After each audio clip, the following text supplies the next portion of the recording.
오늘 말씀은 하나님의 형상인 우리라는 말씀으로 하나님 말씀 전하도록 하겠습니다. 우리가 지난주 말씀을 기억해 보면 모세는 창조의 역사를 통해서 불안해하는 어떤 가나안 땅에 들어가기 전에 불안해하고 있는 이스라엘 민족들에게 하나님께서는 세상을 만드셨고 그 하나님께서 그 처음에 아무것도 없는 가운데 그것을 만드시고 채우시는 것을 통하여 그들에게도 그 땅에 들어가서 두려워하지 말고 하나님의 채우심을 기대하라는 그런 어떤 기대감을 심어주었습니다. 뿐만 아니라 그 하나님께서는 그 땅에 있는 어떤 우상들과 달리 세상을 창조하시는 창조주이심을 다시 한번 명확하게 이야기하므로 그 땅에 있는 어떤 우상들과 어떻게 보면 그들이 섬기는 신과는 차원이 다른 신임을 하나님께서는 모세를 통하여 이스라엘 백성들에게 알려주셨습니다. 그리고 우리는 그 말씀을 통하여 오늘날 우리의 삶에도 적용해 본다면 우리도 우리의 삶 속에서도 여전히 불안과 걱정이 있죠.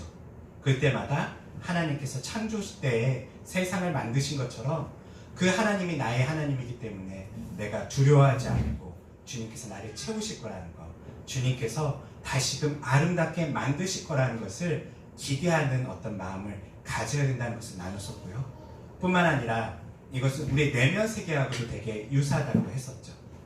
우리가 마음이 마치 공허하고 혼란스러운 어떤 상태에서 하나님께서 질서를 잡으시고 거기서 아름다운 창조를 이루어 가시는 것처럼 하나님께서는 오늘날 우리의 내면 속에서도 여전히 그 창조를 이루어 가시고 계신다라는 것을 우리의 삶에서 나누었습니다.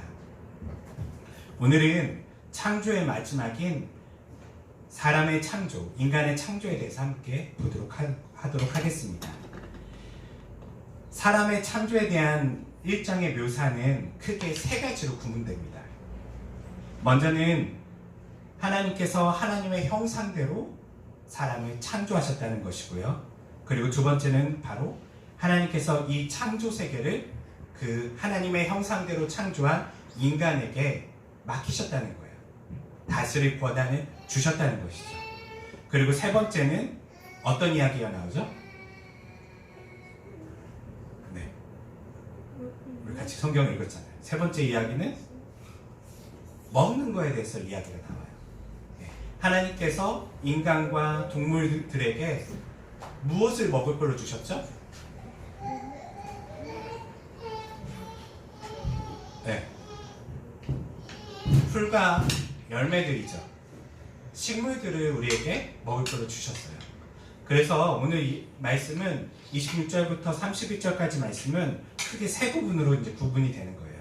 하나님의 형상대로 창조된 인간, 그리고 그 인간에게 주어진 세상을 다스리는 사명, 그리고 세 번째는 먹을 것. 왜 모세는 이 세 가지의 어떤 구분을 통하여 오늘 1장의 마무리를 하고 있을까? 이것을 오늘 우리가 한번 고민해 보면서 말씀을 살펴보려고 합니다. 먼저 첫 번째 하나님의 형상대로 창조된 사람에 대해서 함께 살펴보겠습니다. 26절에 보면 하나님께서는 자신을 복수형으로 이야기하세요. 우리의 형상을 따라 사람을 만들자, 이렇게 이야기하시죠. 여기서 우리가 주목해 볼 것은 하나님이 자신을 뭐라고 표현하고 있다고요? 우리라고 표현하고 있다는 거예요. 이상하다. 여러분, 하나님은 단수입니까? 복수입니까? 네, 단수잖아요. 네, 갓은 복수예요? 단수예요? 단수죠. 네. S가 붙지 않잖아요. 복수가 아니에요. 하나님은 단수인데 분명히 여기서는 하나님께서 말씀하시기를 우리의 형상을 따라. 이상하다. 왜 유일하신 하나님께서 자신을 단수로 얘기하지 않으시고 우리라고 표현하셨을까? 여기에 대해서 수많은 어떤 논란이 있습니다. 특별히 같이 성경을 보고 있는 사람들이 우리 기독교인들 뿐만 아니라 유대교인들이 있고요. 뿐만 아니라 이슬람 사람들도 우리와 비슷한 어떤 코란을 가지고 있죠. 그들도 사실 이 말씀을 다 알고 있어요. 근데 유대인들, 유대교를 믿는 사람들은 하나님을 어떻게 얘기하죠? 유일신이라고 얘기해요. 유일하신 분.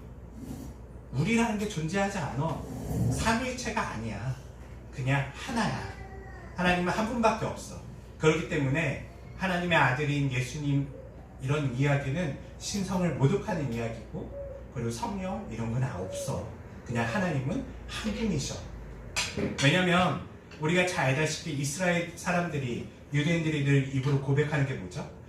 쉐마, 들으라 이스라엘. 하나님은 뭐라고요? 하나님은 한 분이시니. 이 말씀을 늘 어렸을 때부터 고백해왔단 말이에요. 그렇기 때문에 그들은 하나님은 단순히 유일하신 분이라는 생각을 가지고 있어요. 뿐만 아니라 이슬람 교도들도 알라는 하나 이렇게 얘기를 해요. 그래서 예수는 하나님의 아들일 수 없다. 예수는 선지자일 수밖에 없다. 이렇게 얘기를 하는 것이죠. 그런데 왜 오늘 모세는 이 창세기 1장에서 하나님을 우리라고 표현했을까요? 여기에는 놀라운 신학적인 이야기가 들어있어요.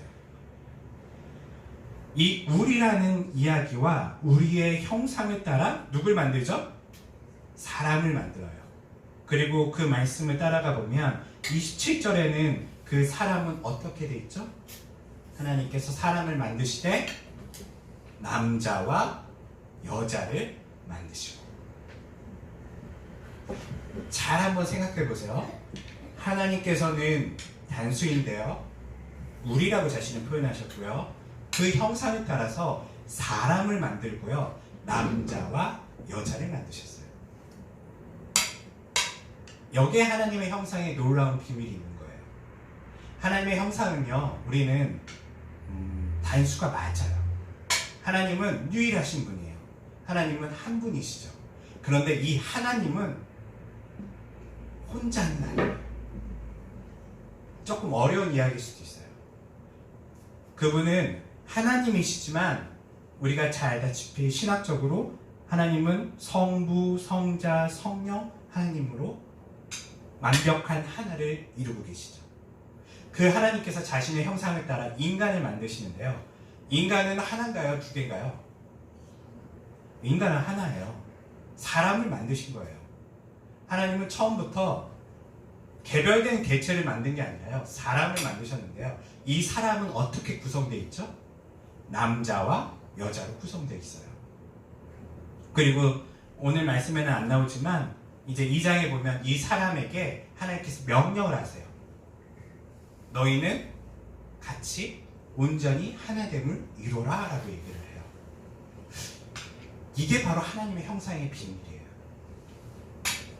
다른 두 개의 개체가요, 하나됨을 이루어요. 성부, 성자, 성령은 모두 다르시지만 완벽한 하나를 이루어요. 이게 바로 하나님의 형상의 놀라운 비밀이에요.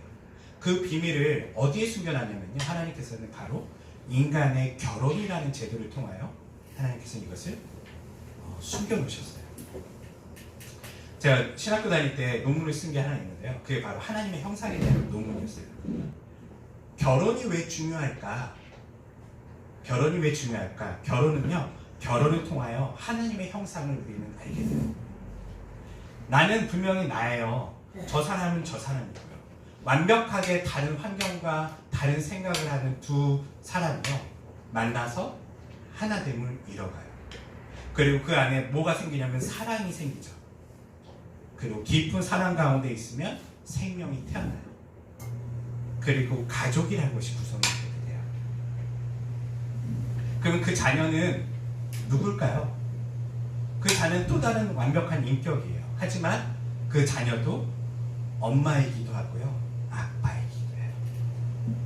남편은 아내이기도 하고 아내는 남편이기도 하고, 이런 어떻게 보면 뗄래야 뗄 수 없는 완벽한 하나의 모습, 그 형상이 하나님께서는 인간 창조를 통하여 자신을 계시하신 것이에요. 그래서 하나님께서는 첫 번째 여기서 우리에게 얘기하는 것은 하나님의 형상은 바로 인간들의 모습을 통해서 드러나고 있다는 거예요. 제가 오늘 이 말씀을 더 깊게 하고 싶지만요. 사실 오늘 우리가 아까 앞선 이야기처럼 모세의 관심은 사실 이건 아니에요. 네.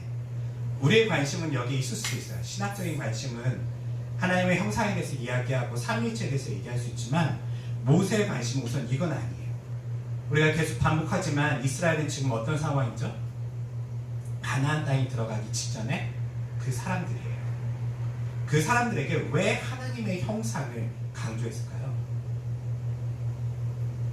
왜냐면요, 이 이스라엘 사람들은 지금 광야에서 태어난 그 세대들이지만요, 그 부모는 어디서 태어났었죠? 이집트 사람들이에요.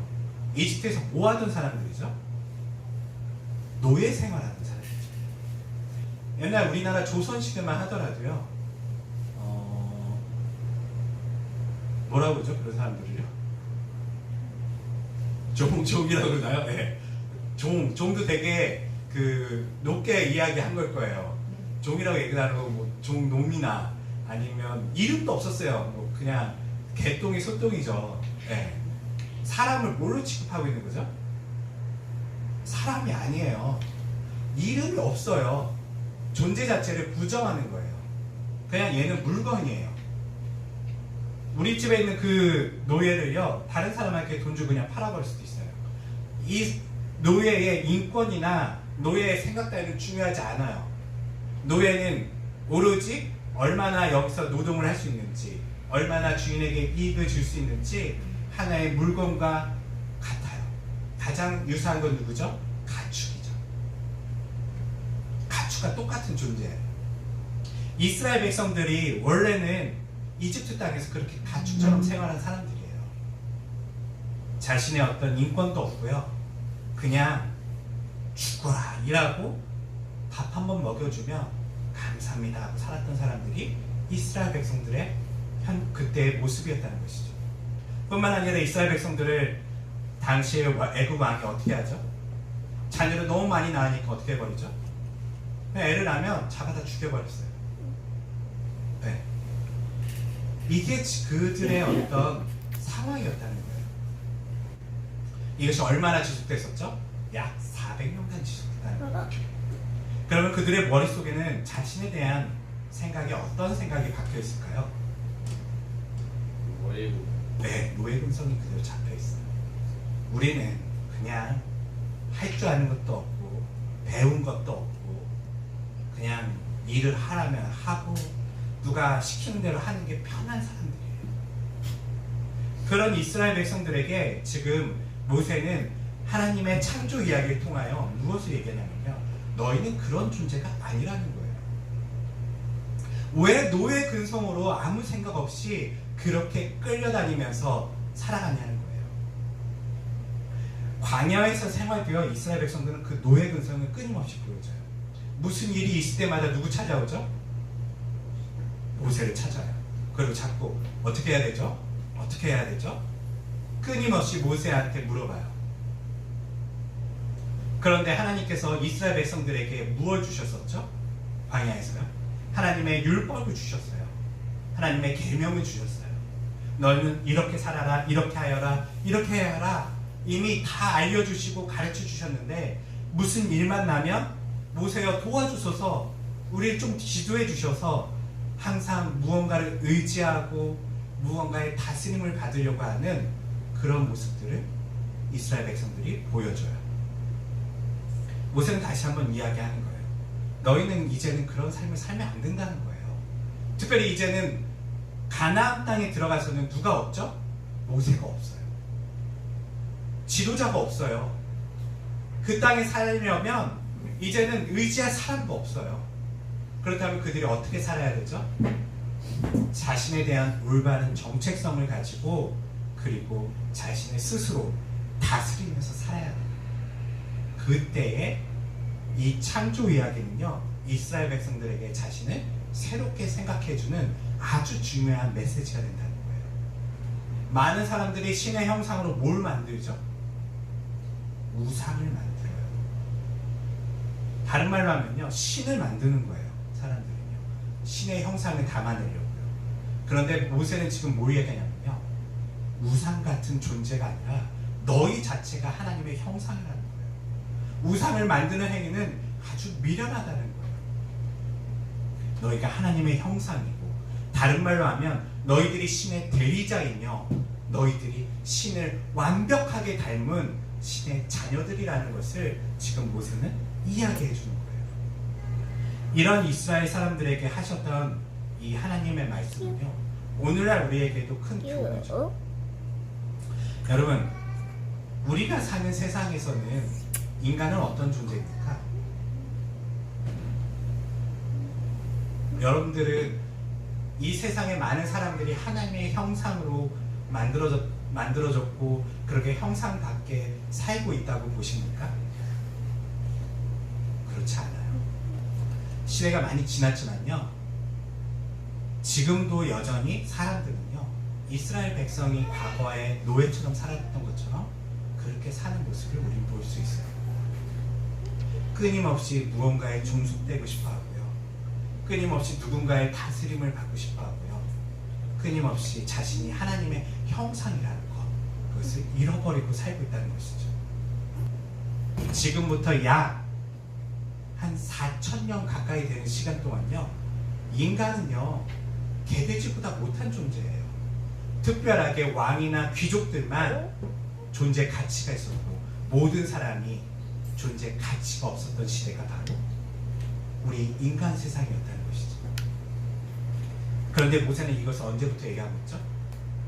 지금부터 약 3,000년 전에 이미 인간은 하나님의 형상이며 그 무엇과 비교할 수 없는 놀라운 존재라는 것, 인간의 존엄을 이야기하고 있다는 거예요.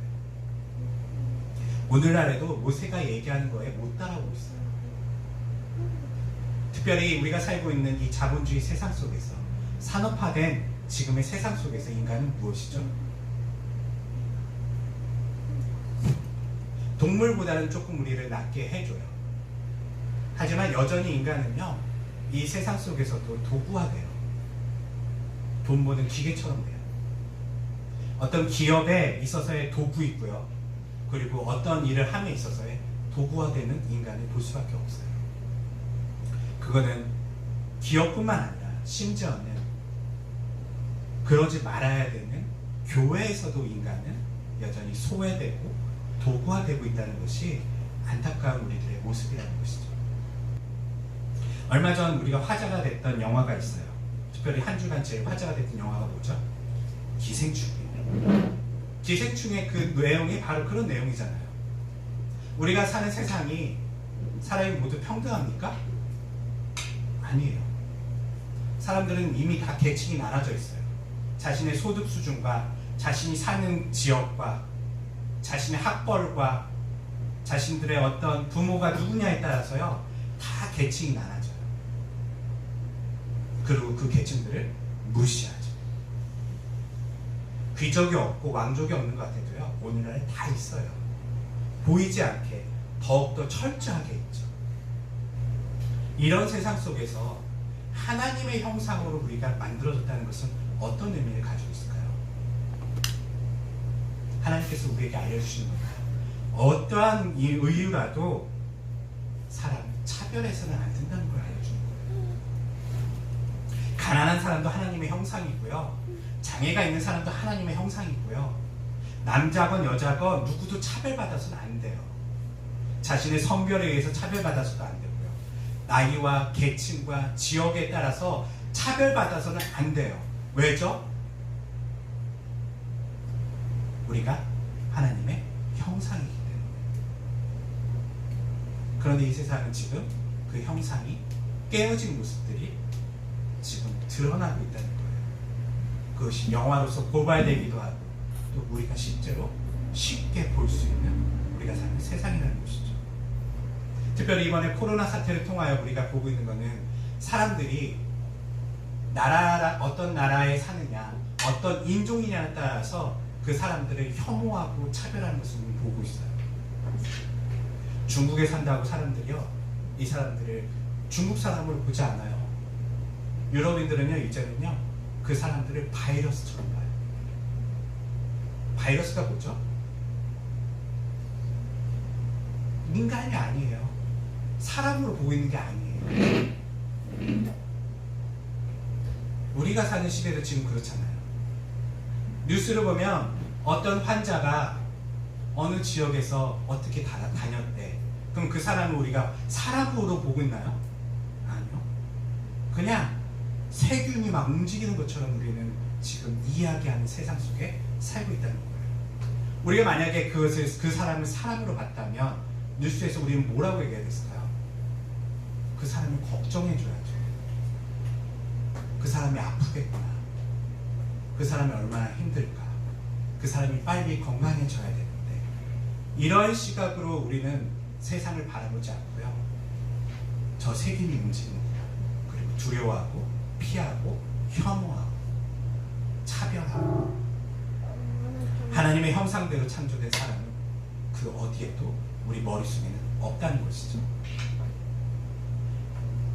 모세는 이것을 통하여 이스라엘 백성들에게 너희는 그 나라에 가더라도 인간다움을 잊지 말고, 누구도 차별하지 말고, 누구도 혐오하지 말고, 그리고 너희가 모든 인간이 하나님의 형상이라는 것을 깨달으라는 것을 이야기해 줬는데, 우리는 날마다 창세기를 이야기하고 하나님께서 인간을 하나님의 형상으로 만들었다는 것을 이야기하면서 실제로 하나님의 형상답게 살아가는 법을 잃어버리고 살았던 모습이 우리들의 모습이라는 것이죠.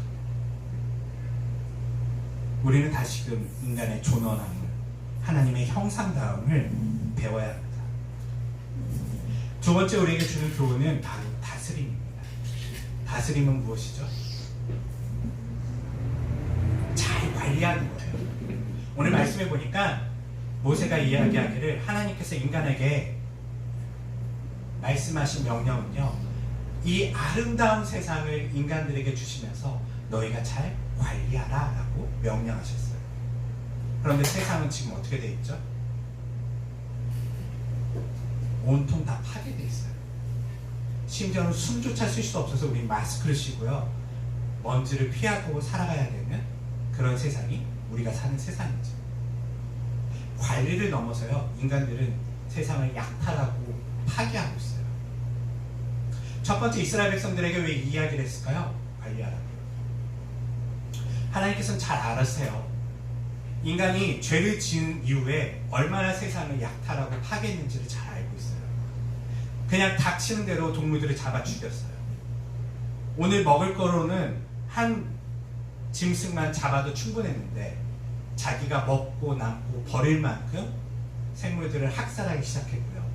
그리고 누구는 배 터져 먹고 누구는 배고파서 굶게 되는 상황을 인간들이 만들었다는 것을 이미 고대 시대부터 모세는 보았고, 그것을 창세기 이야기를 통하여 이스라엘 백성들에게 하고 있다는 거예요.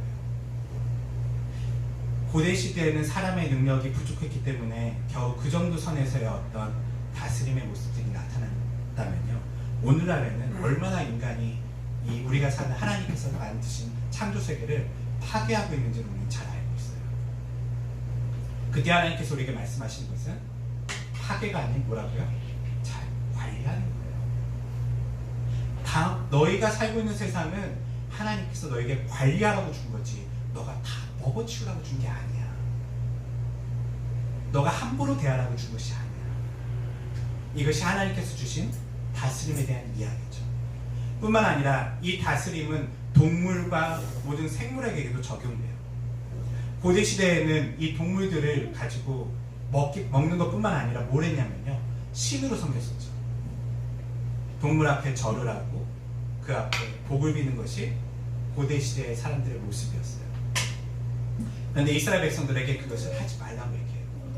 걔네는 그냥 하나님께서 너에게 관리하라고 준 동물들 뿐이야. 너희가 오히려 그들보다 놀라운 존재라는 것을 잊지 말아야 돼. 이것을 하나님께서는 알려주고 계시죠.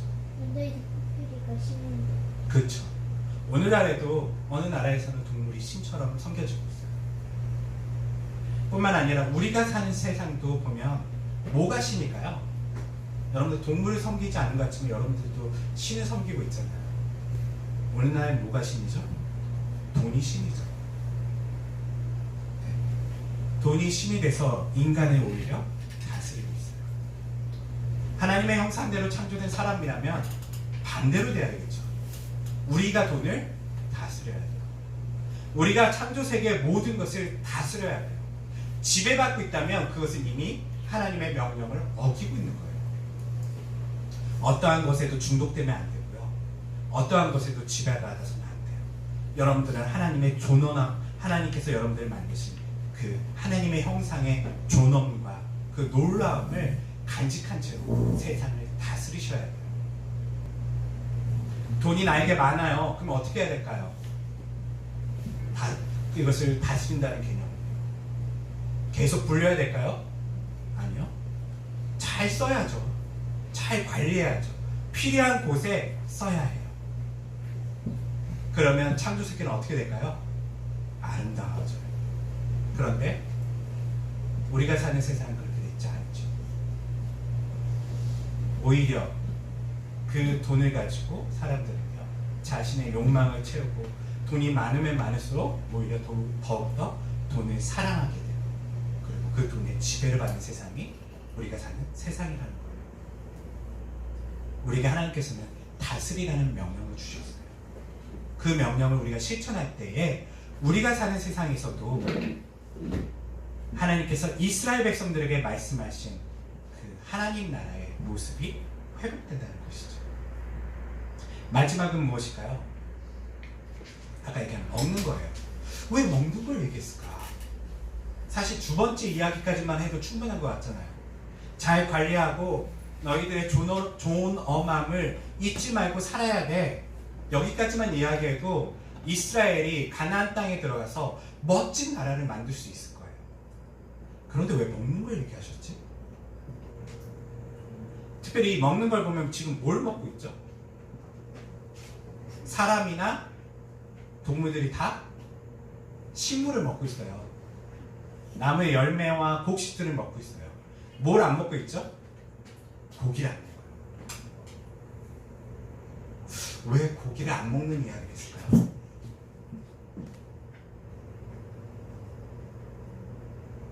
지금 모세는 이걸 지금 창조 때 쓴 게 아니잖아요.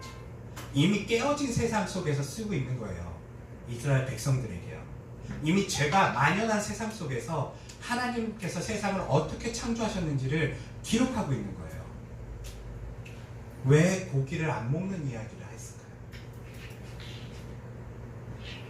육식을 한번 생각해 볼게요. 육식은 우리가 육식을 하려면 반드시 그 동물을 죽여야 돼요. 그 생명을 빼앗아야 돼요. 우리는 마트에서 잘 어떻게 보면 포장된 고기를 사기 때문에 그런 마음이 별로 없지만요, 실제로 우리가 먹는 고기는요 어떤 생명을 빼앗은 거예요. 그 생명을 아무리 인도적으로 죽였다 하더라도, 아무리 고통을 주지 않고 죽였다 하더라도요, 그 생명에 고통이 있을까요, 없을까요? 고통이 존재하고요, 그 생명은 자신의 생명을 빼앗긴 거예요. 삼겹살을 위해서 어떤 돼지는 죽은 거예요. 네. 우리가 먹는 갈비를 위해서 어떤 소는 죽은 거예요. 소는 갈비인가? 네. 제가 왜 이야기를 하냐면요, 이것은 모세가 아주 중요한 얘기를 하는 거예요. 너희들이 이스라엘이라는 나라로 가나안 땅에서 살게 될 터인데, 이스라엘은 무슨 나라죠? 이스라엘 나라 이름 자체가요 하나님의 나라예요. 너희가 하나님의 나라를 이제 살게 될 터인데, 그 나라에서는 아까 말한 것처럼 인간의 존엄함을 지켜야 되고, 너희는 누구도 함부로 노예처럼 다루선 안 되며, 그리고 누구의 지배를 받아서도 안 되고, 너희가 모든 세상을 다스리며 살아야 되며, 왕이나 어떤 지도자에 의존하지 말고 하나님의 율법에 의존하면서 스스로 다스리는 삶을 살아야 되며, 그리고 왜 고기를 먹지 말라 했을까요? 왜 고기를 안 먹는 걸 얘기했을까요? 그것이 바로 어떤 상징성을 갖고 있는 거예요. 아까 얘기한 것처럼 고기는 생명을 빼앗는 거잖아요. 그것은 반대로 얘기하면 평화가 깨어진 상태예요. 이스라엘 백성들에게 하나님께서 원래 세상을 그렇게 만들지 않았다는 걸 얘기하는 거예요. 하나님께서 만든 세상은 어떤 세상이라고요? 누구도 죽지 않아요. 어떤 동물도 죽지 않아요. 모든 동물은 식물을 먹고 인간도 동물을 죽이지 않았어요. 누구의 생명도 빼앗지 않는 완벽한 평화로운 세상이에요. 단순히 누군가를 살해하는 이런 어떤 인간끼리 죽이고 하는 전쟁을 넘어서요, 동물조차 죽이지 않았던 세상, 그 세상이 하나님께서 본래적으로 창조하셨던 세상이라는 것이죠. 이런 세상은 성경의 뒤에서도, 신약 성경에서도 뿐만 아니라 선지서에서도 나타나게 돼요. 선지자들이 이야기하는 하나님 나라는 어떤 거였나요? 독사굴에 누가 뛰놀고 있죠? 아이가 손을 넣어요. 근데 이 독사가 손을 무나요, 안 무나요? 안 물어요. 사자가 있는 곳에 아이들이 뛰놀아요. 사자가 사람을 물까요? 안 물어요. 같이 놀고 있대요. 마치 우리가 강아지랑 놀듯이요. 완벽한 평화가 이루어지는 세상이 바로 하나님께서 본래적인 세상을 만드신 세상이라는 거예요. 너희가 가나안 땅에 들어가면 이제 그런 세상을 꿈꾸며 살아야 된다는 거예요. 물론 우리가 깨어진 세상 속에서는 뒤에 창세기 후반부에 나오면요, 하나님께서 다시 인간에게 육식을 허락하세요. 왜냐하면 땅이 저주를 받잖아요. 그리고 더 이상 먹을 것이 풍족하지 않아요. 그런 세상 속에서 하나님께서는 육식을 어쩔 수 없이 허락을 하시지만, 너희들이 원래 이것이 당연한 것이 아니야. 어쩔 수 없어서 우리가 육식을 하고 있는 것이지, 실제 하나님께서 우리에게 명령하신, 또 만드신 그 세상은 누구도 죽지 않는 세상이라는 것이죠. 동물조차 죽지 않는 완벽한 세상이 바로 이스라엘, 하나님께서 만들고자 하시는 하나님의 나라의 모습이라는 거예요. 오늘날 우리의 삶 속에 이것을 정리하며 오늘 말씀을 마치고자 합니다. 하나님의 나라는 아까 얘기했듯이 평화로운 나라예요. 누구도 죽지 않아야 돼요. 누구 것을 빼앗지도 말아야 돼요. 완벽한 평화가 이루어져야 되죠. 이 창세기 기사는요, 단순히 우리에게 진화론과 싸우는 어떤 그런 걸 이야기하는 게 아니에요. 이 창세기는요, 특별히 창조 이야기는요, 하나님께서 우리 인간에게 하나님 나라가 원래 어떠한 곳인지를 가르쳐주고 있는 거예요. 그리고 이스라엘 백성들에게 너희가 가나안 땅에 들어가면 반드시 그러한 나라를 꿈꾸며 그런 나라를 만들기 위해 노력하라는 것을 당부하고 있는 거예요. 물론 우리가 역사 속에서 이스라엘이 실패한 것을 알고 있어요.